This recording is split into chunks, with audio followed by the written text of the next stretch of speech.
Culture Cosmos. It's Gerald Glassford. Come right back at you here one more time. We truly appreciate everybody watching and listening. And if you can go ahead and give us a like, share, subscribe, follow, or do anything that you can to support us right here at the Pop Culture Cosmos, Lakers Fast Break, Inside Sports Fantasy Football, and Game Source, it is truly, it is truly appreciated.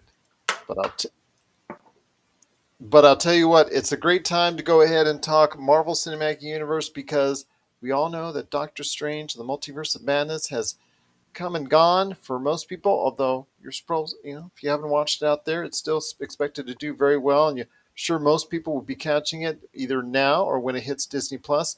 You had Moon Knight that just debuted on Disney Plus to a very mixed reaction, so to speak, out there. But some people really love it, some people don't. But you also have Miss Marvel that's on the way. So many great things in the MCU, but it really, I think a moment in time that people are pointing to was 10 years ago in the month of May. 10 years ago in the month of May 2012 was a very important part of what we see now in the Marvel Cinematic Universe because that was when the Avengers debuted in theaters, and the success of that movie, of that film, was the key integral part of Kevin Feige's plan to go ahead and go forward with the Marvel Cinematic Universe. Had it not been successful, I don't think we would be seeing today what we've seen today with the Marvel Cinematic Universe. And who better to talk about the Marvel Cinematic Universe is a good man indeed. You got to go ahead and check out what he's doing today at the MCU's Bleeding Edge each and every week. Him and his co-hosts and his guests and everybody there, his wacky crew of people that from all over, they go ahead and talk about what's going on in the Marvel Cinematic Universe. It is Mr. True Knowledge himself, Mr. Jeff Sloboda. Jeff, great to have you here, my friend, talking Marvel. And it just hit me that this was the anniversary in the month of May of the Avengers, and I was thinking about how important this film actually is to everything that we've seen now in the Marvel Cinematic Universe. It's an unlimited conversation. It's one that can go on and on. It really is. There's so many intrinsic aspects of what the film meant in so many different ways to so many different things, to movies in general, movie culture, cinematography, the movie industry, itself. The Marvel Studios, like you said, it catapulted them, right? It set the stage for the rest of the Marvel Cinematic Universe. Essentially, it cemented the MCU as the powerhouse that it is now. And honestly, it is a almost a for some people in their lives, it's a stepping stone. It's like a building block. It's something that people like look at as a a passing of time type event where they remember the Avengers when they think hey, what was going on 10 years ago, right? And I think that hey, you know what, like hey, Joss Whedon did a pretty damn good job, man. Well, he did an effective enough job. I know what the things that went on in the set were different. They were not exactly as well constructed behind the scenes, although with come later, Joss Whedon, the accusations, what happened with the Justice League, and we know where that went from there as far as how he took over for Zack Snyder. But you know what? With the Avengers, it was what it was as far as that big event that the MCU really needed. And it, going back into the years at Comic Cons where Kevin Feige started to describe what he saw for the Marvel Cinematic Universe, starting with Iron Man, then going into the Hulk, and then going into Thor, then going into Iron Man 2, then going into Captain America, the first Avenger, and leading into the events of the Avengers. People were excited, but I don't think people really had a total grasp of what was going on with the Avengers and this whole overarching MCU ideology until until they saw the Avengers, until they said, I get it. I see what they've been building up to. I see what's been going on, because they really didn't put all the pieces together like we do now back then in 2010, 2011, because It was just something that was so new a concept about how you could build all these story pieces together and build it to one major thing like the Avengers. That's right. And of course, I mean, I think it's important to point out that again, no one had ever done anything like that from a cinematic standpoint. That nothing had ever been done like that before. A superhero team up movie had never happened. It never occurred. It was a very unique concept. Yeah. And for me, I can tell you right now, in my personal story with as a fan, I didn't have the massive buildup going into the film. I didn't like I did with Infinity War and Endgame and whatnot, where it was like, the oxygen was like, out of the room every day, for like a year up until the movie came out. For the Avengers, I didn't have that massive, fandom energy going on for me personally at that point, I right? don't think many did. I don't think many did at that time. No. So at that point, watching the film itself, not even in the theater, watching it, on not a standard, but a high definition television at that time. It was just unbelievable. It was it was legitimately. Of course, I have to believe that the fact that I'm an old school Marvel comic book fan did play a part in part of the emotional response that I felt in myself watching the film. And how just like blown away I was by the entire, all of it, the premise, the chemistry of the actors, and the actresses and whatnot, the characters, the team up aspect of it, and whatnot, the final battle in New York. I mean, just overall, it was something so new, I mean, that it was just, for at least for me, again, I think probably more so because I'm a comic book fan. I just could not even believe it at times. Like watching it, I was like, "You got to be kidding me!" Like seriously, just like Doctor Strange 2 with the Illuminati. Well, the thing is that it caught everybody by surprise. Even when Kevin Feige spelled it out at Comic Cons leading up to the Avengers, that this is where he wanted to go with it, people were kind of like, okay, I'm kind of into this. These superhero movies, that's great and all that, but oh wow, it's leading up to something where they're all coming together. Oh, that's kind of new. That's kind of out of the box idea. That's kind of something that you only see in the comic books, and that's something that again, taking that world of the comic books, taking some of the best parts of it, changing some things around that maybe won't float as well from the comic book area to a movie landscape, but then go ahead and putting it out into an Avengers, which that movie back in 2012, it was a pretty good movie. It's still a very watchable movie. It is not quite on everybody's top of the list as far as the MCU is concerned, but when you have 28 MCU films, it's really hard to say, okay, this one's going to stand the test of time. But I think for what it was and what it needed to be, it did just fine. I know that people have some issues with the story and what Hawkeye's role was and some of the other things that was going on within the context of the actual film. But getting to you now, Jeff, with your thoughts on when you stepped into that theater in 2012, what exactly did you think about going into it? And then you watching it, what exactly were your thoughts coming out of it? I guess it was my buy-in into the Marvel Cinematic Universe. Agreed. Same here. My gateway. Yeah. My link. My stepping stone that actually connected me. Yeah. Just like the connective tissue with the Marvel Cinematic Universe. In the Infinity Saga, it connected me. To the movies, Yes. to Marvel Studios.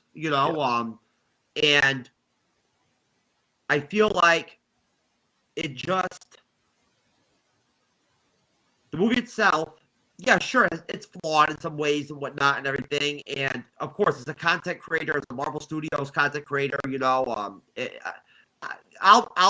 rank it and all that, play that game and all that and everything. But I personally do honestly feel, and I always have, that the film should be in its own category. It should be set aside from Age of Ultron, Infinity War, Endgame. It's in its own place in history. That's how I feel personally. I really do. Well, it's so important because it's the first time that this type of concept and everything leading up to it, that you have these type of movies. We've seen trilogies, we've seen sequels, we've seen things before as far as set up other parts of the story, the Star Wars universe, for example. But we've never seen where actual movies taking place at different parts of this universe we're all coming together. We're all like threading itself into each other into one completion. As far as the big part of it, the big stage of it was the Avengers. And you're right, for movie history, it is important. Not just the fact it earned over $1 billion. That's yes, that's great and all that. But the fact is that it led to a realization for everybody out there that these type of things in the movie universe, they can happen. They can happen as far as that type of ideal. And you're right, it was the first time for many, including me, who had not seen all the MC movies at that time. Now I've since gone and seen everything since then, but for me, it was my buy-in as well. I mean, I had only seen parts. I've only seen a couple movies of the entire list up until that time, and then I walked into the theater and I saw the Avengers, and I'm like, wow, this is what grandiose plan is made by Marvel for this universe. I got to go ahead and make an investment into this because it looks like if they're going to go ahead and go to the trouble and go to the lengths that they did to go ahead and put all this together, I got to go ahead as a new fan of the MCU, got to go ahead and make that investment as well. That's right. And I think that, of course, in the fandom, you're always going to have people of different ages. My daughter came on The Bleeding Edge a couple weeks ago and did a segment on this, with me. She's 17, Isabella, and she came on the show as a guest, and we talked the Avengers. We heard her opinions. I think she was maybe, I don't know, 5 years old, 6 years old then. Mm-hmm. So, of course, in the fandom, you're going to have your different reactions and different responses to the Avengers, as far as what some of the fans, younger fans, maybe, versus the older fans, and all, you're going to have some different opinions with the film. But I just feel like, for me, the ensemble cast, the original 6 Avengers,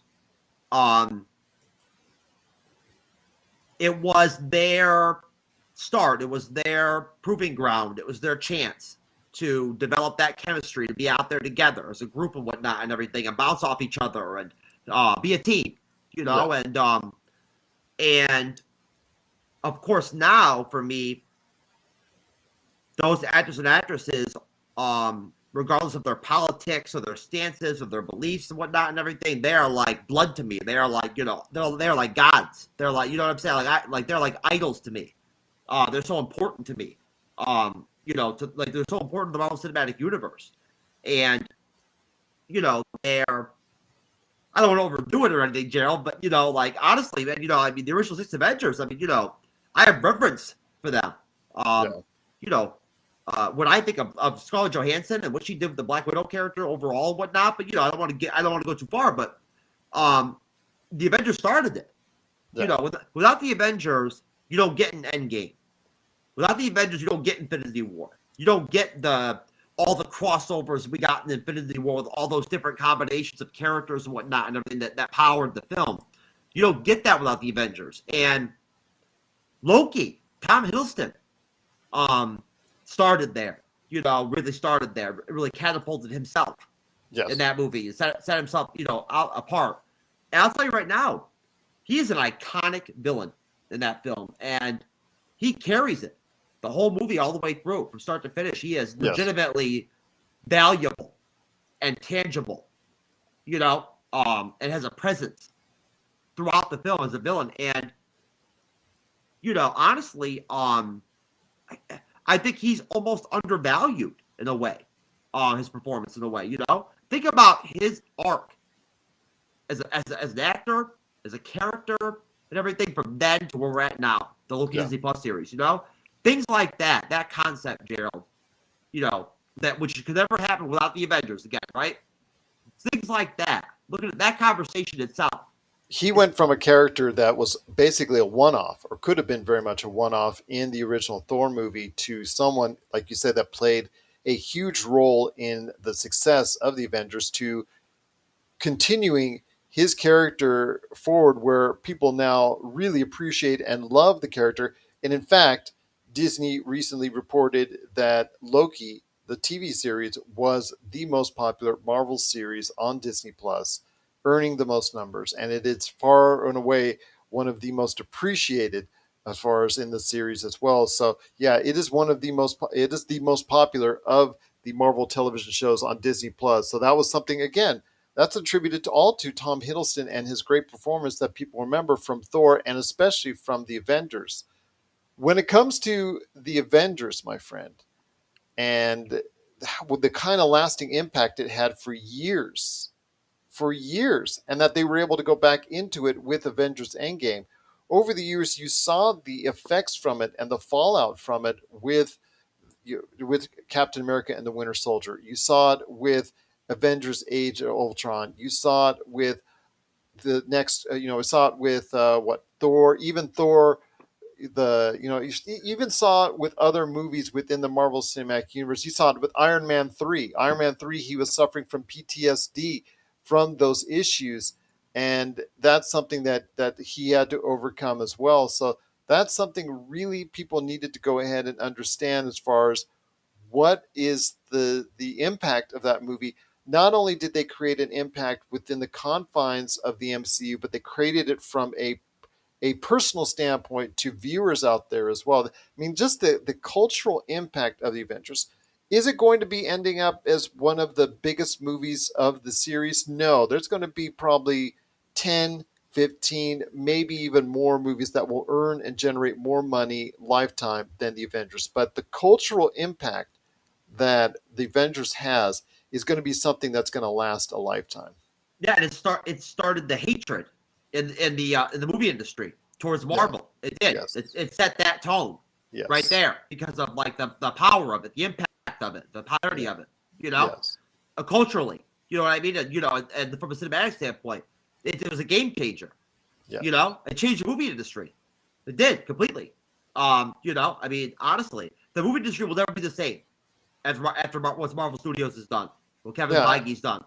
Well, after the Um, Avengers, like you're right, it just the movie industry has not been the same since, as far as the mindset for those against it and those trying to duplicate it with their own universes. Not necessarily, not of course, DC stands out, but there's been other individual universes that have tried to go ahead and copy that same formula.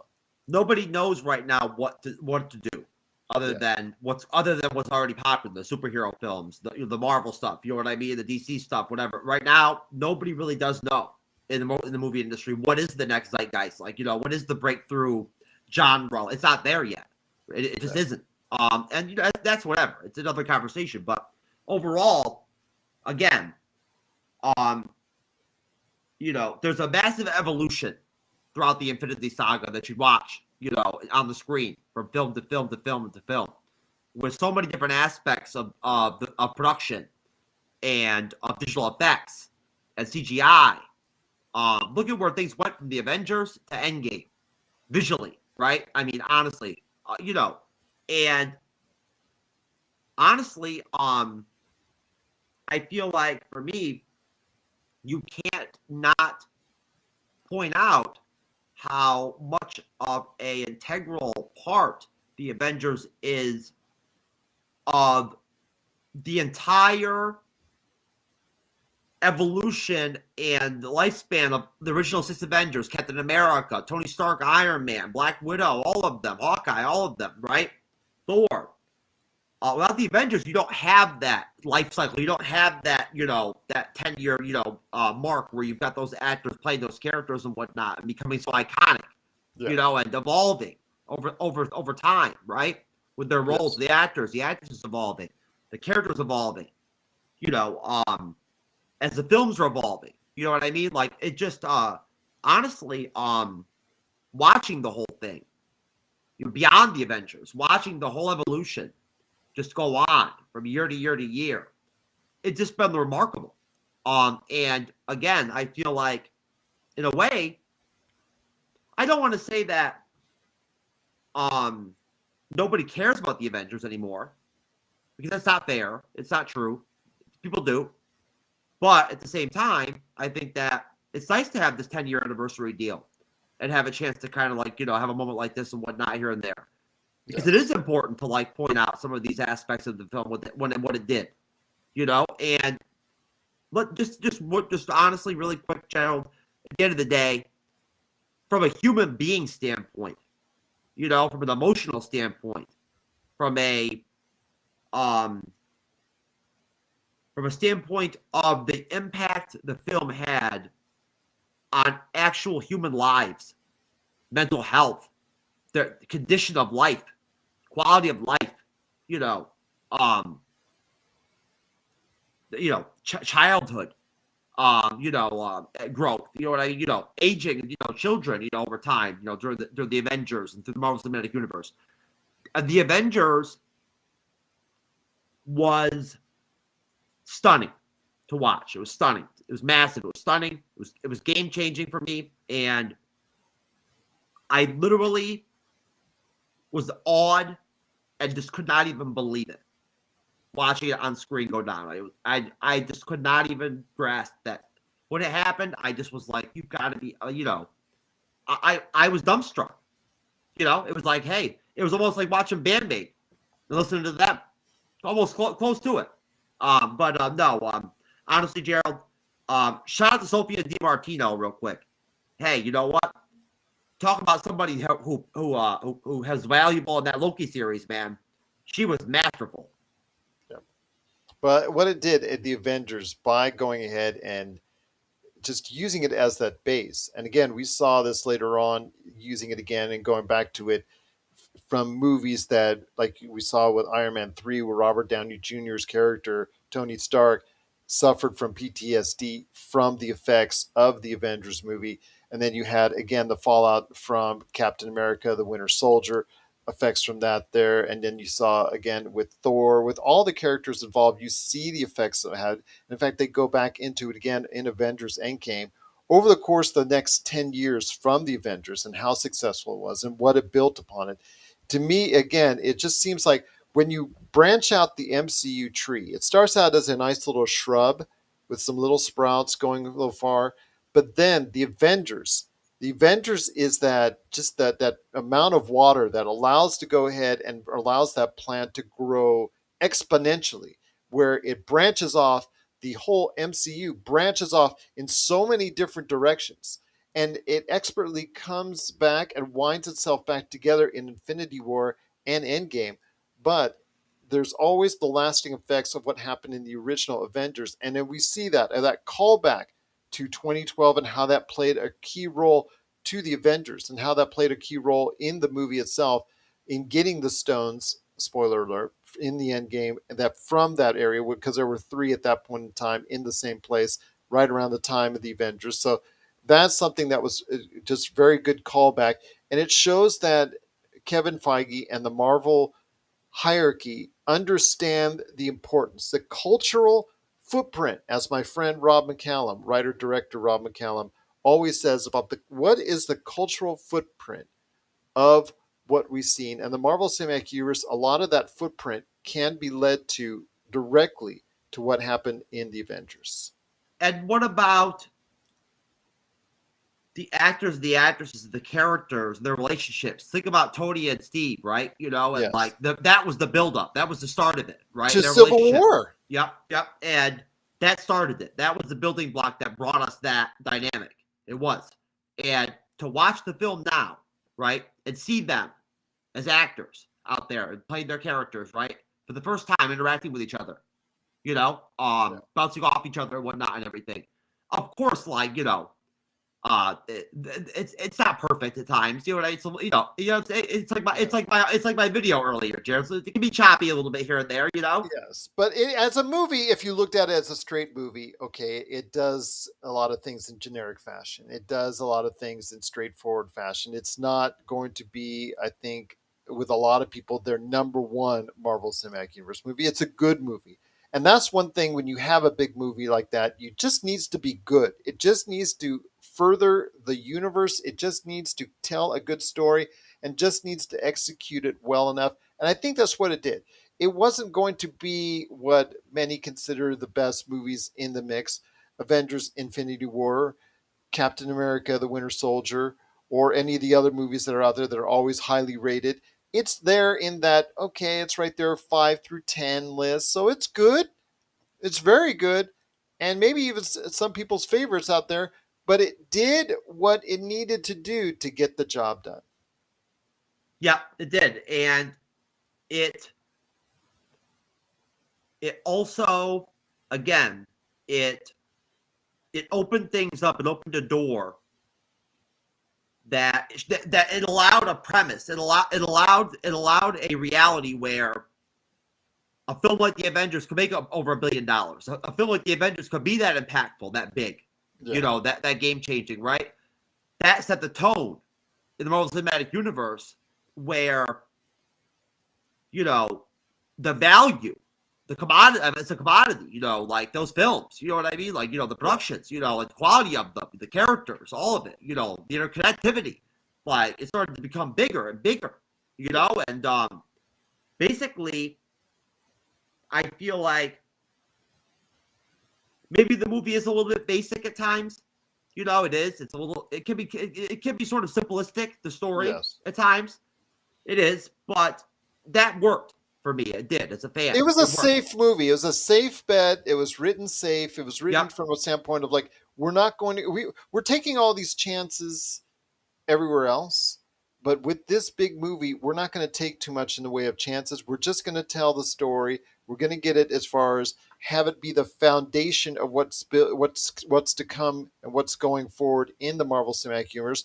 A lot of these movies that are upcoming in the next decade will be playing off of the events of what happened in the Avengers. So we're just going to play it safe here and let it build forward from there. Yeah.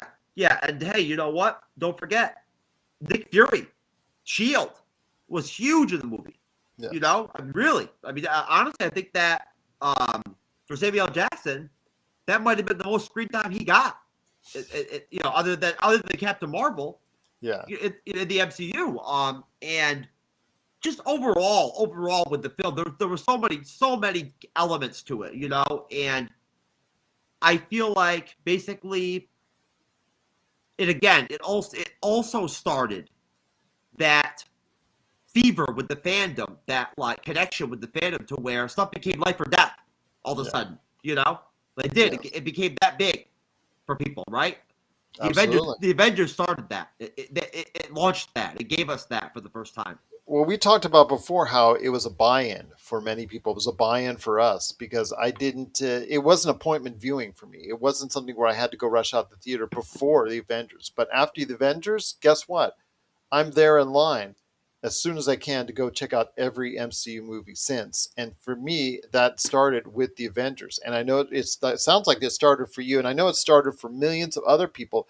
Is that the Avengers created this event where Marvel Cinematic Universe movies, films, television shows, events were can't miss things that they actually had to go ahead and check out.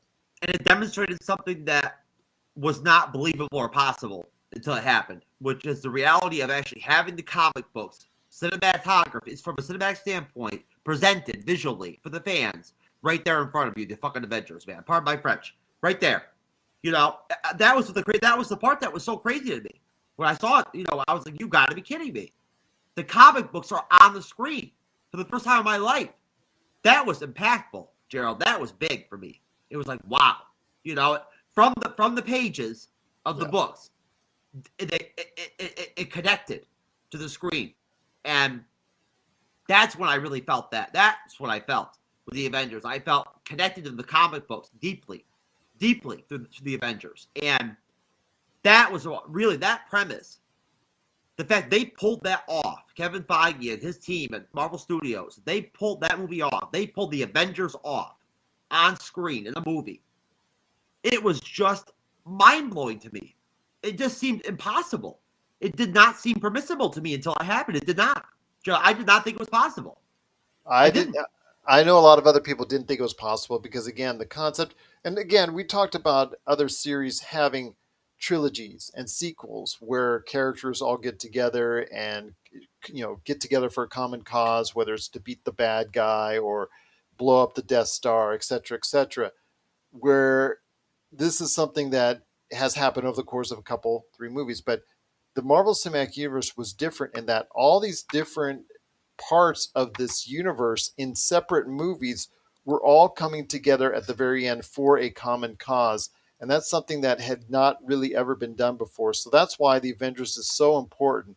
And it's been so much ingratiated into our society, into our pop culture for so many years now, is because of what everybody saw in the Avengers. But coming up on the back end of the show, I want to go ahead and talk to Mr. True Knowledge, Jeff Sloboda from the MCU's Bleeding Edge about not only the impact of it that we've been talking about, but what's ahead for the Marvel Cinematic Universe because of what happened in the Avengers as we celebrate the 10th anniversary of the Avengers and how much it's been a part of our lives. So I'm going to go ahead on the back end to talk to Jeff Sloboda about the future of the MCU based off of what we've seen in the Avengers and what can happen from there. Thanks so much for watching again. It's the Pop Culture Cosmos. And we're back with the show. It's Gerald Glassford coming right back at you here. Want to thank so much my other guest on today's show, Hamanish Goel, for stopping by as well. Appreciate his thoughts as always on what's coming up for the world of Bollywood. But before we head on out, it's Jeff Sloboda from the MCU's Bleeding Edge again. We're talking the 10th anniversary of the Avengers. 10 years of the Avengers. It has been such a cultural standpoint for us as far as where we have gone and where we go from here. We talked a little bit about the fallout from the Avengers in 2012 and all the movies that were affected by it. And in some small way, each and every MCU movie from the Avengers to Avengers Endgame had some little either reference or some little tie-in or buy-in from what we saw in Avengers, whether it was a after credit scene or something referred to in the movie or something directly relating from the movie. But now we go into a new phase. Now we go into new movies we have seen over the past couple of years that are going to reshape the Marvel Cinematic Universe even more, but using the Avengers as a bench point, using the Avengers as a litmus test of where we need to go from here. I think Secret Wars, that has been tossed around as a possibility going forward as far as what we're seeing with the multiverse and all that. We've seen some other things as far as the X-Men getting involved. We've seen some other things with other avenues. We've talked and heard about maybe some different factions of the Marvel Cinematic Universe being introduced here in the not too distant future. New characters, new main protagonists being introduced in the not too distant future as well. But as we lead into a new phase or a new era of the MCU over this course of the rest of this decade, we're going to see different things. But how does that all tie into what we've seen before with the Avengers? Honestly, Gerald, I don't want to say it's a difficult question. It's such a leap. And I feel like we're in such a different place right now. I really do. I feel like we're in such a different place in the Marvel Cinematic Universe. I feel like here at the end of Phase 4, going into Phase 5, I feel like this is a different MCU. It is. It's a different animal. Not just because of the characters and the change of the guard and all that and everything. That was inevitable. And not because of the letdown. And I shouldn't even say the letdown. The cool down after Endgame, that was inevitable also, right? There was no way to carry that buzz, and that electricity that was good, that was built up and whatnot for the film, then what it delivered, how impactful that was. Yeah. There's no way to bounce back off that and beat that or meet that and be equal to that, after that. It wasn't possible. Yeah. So at that point, you knew there had to be a lull in a way, right? Mm-hmm. And, that's part of that. Hey, you know what? That's part of the deal. It's part of the game. If you're going to make it a game, you have to set the reality that it's going to be that huge, right? Yeah. And then one of the neat things about Kevin Feige and Marvel Studios is the fact that they knew for years and years and years they wanted to do they wanted to do Falcon and the Winter Soldier. They wanted to do Loki as a Disney Plus series. They think that down the road. But as far as I guess trying to make that connection, I'd say that right now, we're really in a new place, Gerald. And I think you would agree, where the storytelling has changed a little bit. It's in a different place than we're at, than where the Avengers was at. And that had to evolve. It had to. It's just part of the it's part of the deal. And I feel like it's interesting in a way.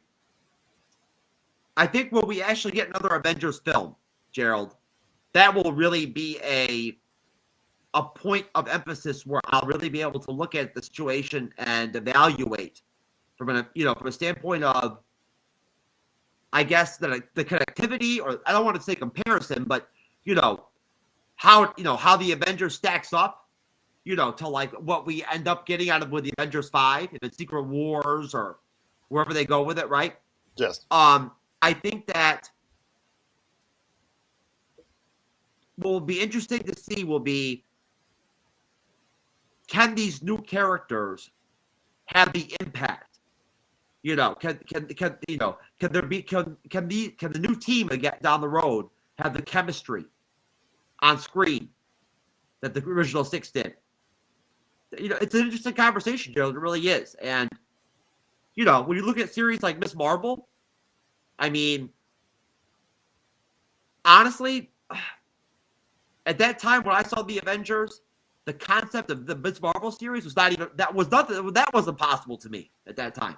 I didn't think that was possible, really. Mm-hmm. I didn't think something like that would ever be made. I didn't, to tell you the truth. I mean, Miss Marvel wasn't even there at that point. But I'm just saying.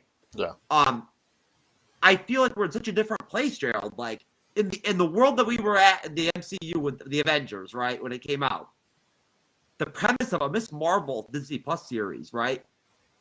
It just it's almost like otherworldly in a way, Yeah. So it's just, what? It's very interesting seeing the change, seeing the evolution, seeing the culture change, society change, with the films, with the characters. It's all just, it's a lot to take in. It's a lot to talk about. And I think that, again, the Avengers itself is, for me, something that's very individualistic, Gerald. It really is. That's all I can say. I mean, maybe it's not fair to say it should be in its own category, but I feel like, you can only do the Avengers. You only have that film, and there's just nothing that compares to it. For me, the energy I get from Infinity War, from Endgame, was not the same as the original Avengers film. It just wasn't. But the expectations from that were heightened by what you saw with the Avengers.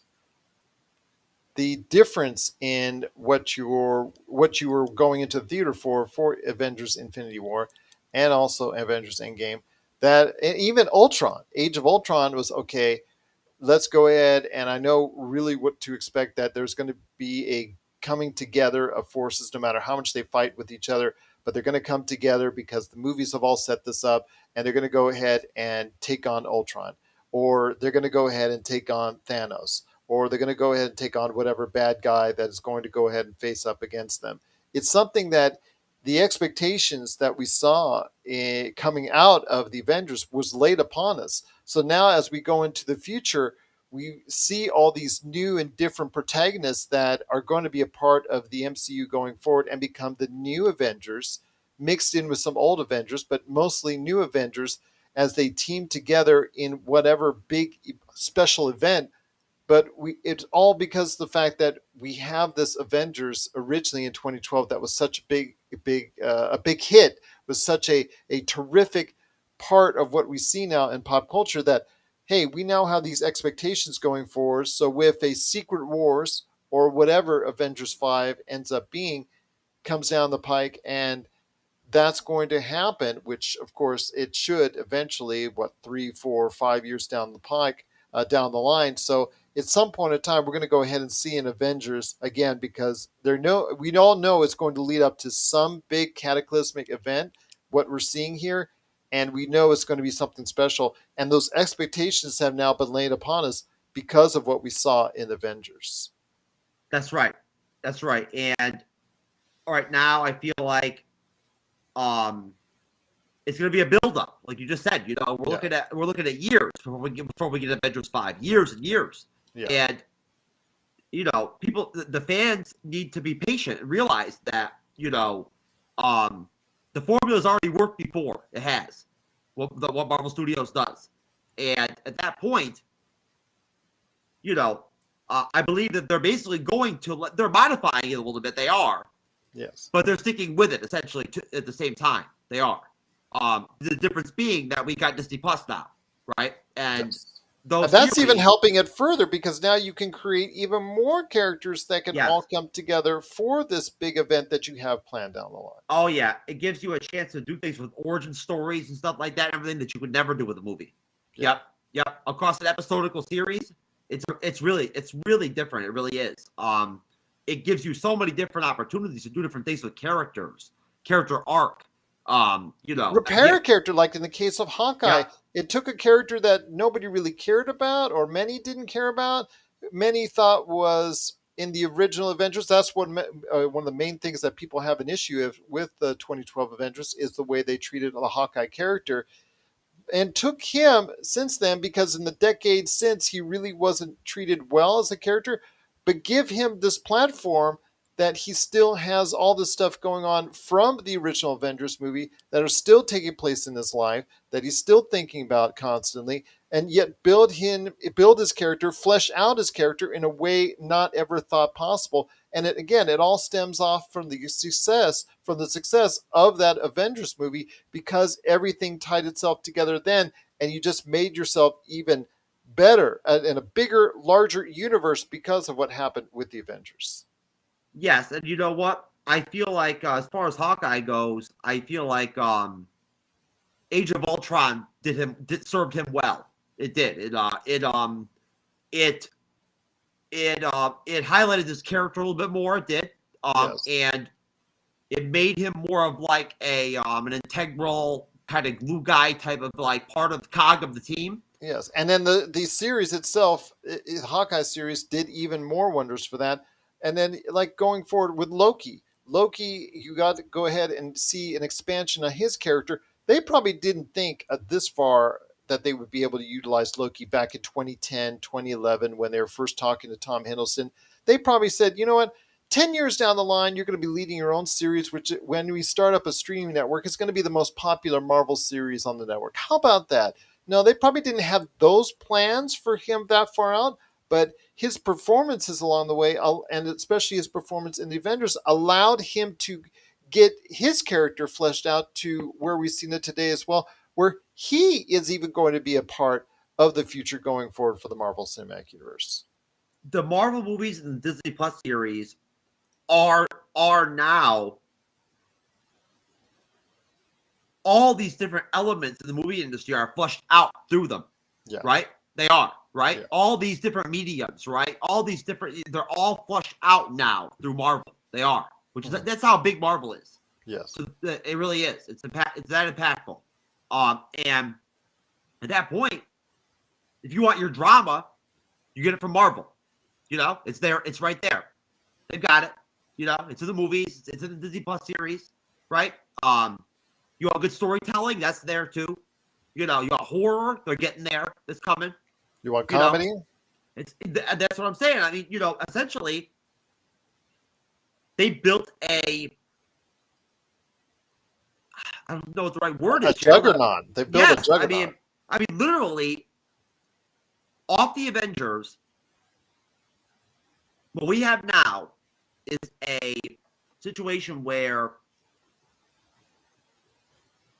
the entire film industry is filtering mediums through Marvel Studios. They are, literally. And, things that movie fans want from characters from films, they're getting it from Marvel. They are. Yeah. And Kevin Feige and Marvel Studios is crafting and doing things with the movies, with the shows, with their storytelling, with the characters, with with the effects to facilitate that. They know what's going on. Yeah. But I think that I can't even imagine what it must have been like to make the Avengers film, to do the production, to make that film. I can't even imagine, what it must have been like to think of the future then, and what was ahead of them, right? What was possible, compared to then. And I think that if anything, I don't know if I feel okay, like trying to compare, I guess, where we're at with the quality of the productions with Marvel Studios, the Marvel Cinematic Universe compared to the Avengers, right? Mm-hmm. Or anything like that. I don't want to go there. It's hard. It's hard to do that. They're different. We're talking about different vehicles, different projects, different stories. I think that honestly, Gerald, I feel like for me, I'll always look at the Avengers in its own place in my heart. That right now, at least, what they're doing right now in Phase 4, at least, and you're going into Phase 5, I don't see anything that they're doing that has that connection to me, possibly, or could be that impactful. I don't think it has to be the Avengers. I don't think you have to have an Avengers film, right? With Marvel now, I don't think you have to have that vehicle, right, to create the buzz, or the value, or the impact. I don't think you need it. You don't. I mean, look, honestly, Gerald, we're going to end up having like 6, 7 different teams in 5 years. Could be the case. Very well could be the case. And there you go. There's a connection right there. The Avengers caused that. They created that. Well, they've created definitely a universe that people all over the world are watching to this day. And 28 films into the MCU, the Avengers still will always hold a place in everyone's hearts that have followed the MCU closely. It is celebrating 10 years this year. It is something that I think everybody should go ahead out of the way. Maybe catch again on Disney Plus. But my friend, it's been a great conversation. I truly appreciate you taking the time to speak to me today. Again, this hit me out of the blue, and I thought, well, it's a pop culture show. We should go out of our way to celebrate something that has been so much of a standard bearer for pop culture over the years. But my friend, you've also touched on the Marvel Cinematic Universe time and time again, each and every week on the MCU's Bleeding Edge. But before we head on out, it's your time to plug your show and let people know why they need to catch the MCU's Bleeding Edge. Well, I mean, basically, essentially, at this point, we've evolved, just like Marvel Studios, just like the MCU, to the point where our shows are now not just on Wednesday evenings at 9:30 p.m. Eastern and 6:30 p.m. Pacific. We're also on Friday nights at 9:30 p.m. Eastern. And we're also doing Sunday shows, which I'm starting to play around with maybe having like a flexible schedule on those shows, just because it's hard sometimes, to get people to guess that at almost 10 p.m. Eastern on Sunday night with kids and families and jobs and careers and everything and whatnot. It's hard. It's hard. But either way, we're giving you more Bleeding Edge now, making more content. We just hit our first 1,000 subs on our YouTube channel. So shout out. Yeah, shout out to all of our subs. And shout out to Cybernetic Shark. For helping me and being loyal to me and whatnot and everything for us to get to that point.